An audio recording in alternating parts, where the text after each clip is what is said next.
na sumipa ang presyo ng mga produktong petrolyo ngayong linggong ito kung kailan nagsagaba ng tinatawag na transport caravan ang mga militanteng tsuper. Pero pinangangambahan na sa susunod na linggo, baka bumawi naman daw ba mga kumpanya ng langis. Nakatutok si Julio Segovia.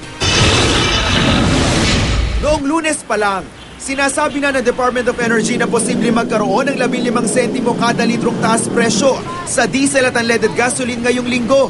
Pero kasabay daw nito dapat ang halos kaparehong rollback naman sa regular gasoline. Baka naman pwedeng wag na muna nilang galawin kasi ang liit lang talaga, maguguluhan lang yung dealer. At tila dininig ang pakiusap na yan, pati na ang kabi-kabilang protesta at transport caravan kahapon.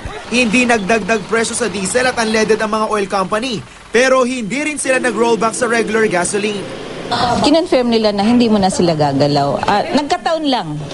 Nagkataon. Nagkataon lang yung sa strike? Oo, nagkataon. Hindi namin alam may strike eh. Pero hindi natutuwa ang pasang Mazda. Sa halip, may pangamba ang grupo. Hindi nila paggalaw ngayon.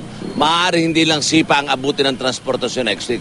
Baka tadyak na ang abutin namin sa mga yan. Sapagkat alam naman natin lahat na ito hindi nagpapalugi. Sa kwenta ng sources sa oil industry, may aasahan nga raw na dagdag presyo sa petrolyo sa susunod na linggo. Halos 80 centavos sa litro ng gasolina at higit 60 centavos sa litro ng diesel. Ang tanong, ikakarga rin ba sa susunod na linggo ang 15 sentimos na taas presyong di ipinatupad ngayong linggo? Still at the regulation. So, tingnan na lang natin kung gaano nila i-implement yun. Pwede siyang yung na-offset. So kung magkarga sila, dapat mag-rollback din sila. Hindi rin daw dahil sa banta ng transport protest kaya walang paggalaw sa presyo ng krudo ngayon. Hindi yan dahil lang nag-rally na binaba ng international market. Idagdag man o hindi ang sana idagdag presyo ngayong linggo sa inaasang pagmamahal ng petrolyo sa susunod na linggo. Mga tsuper pa rin ng higit na apektado. Pag nagkataon kasi, aabot na sa 49 peso level ang diesel. Hindi na po namin kaya yun, sir. Wala na kaming maiuwi sa pamilya niyan. Taas ang taas.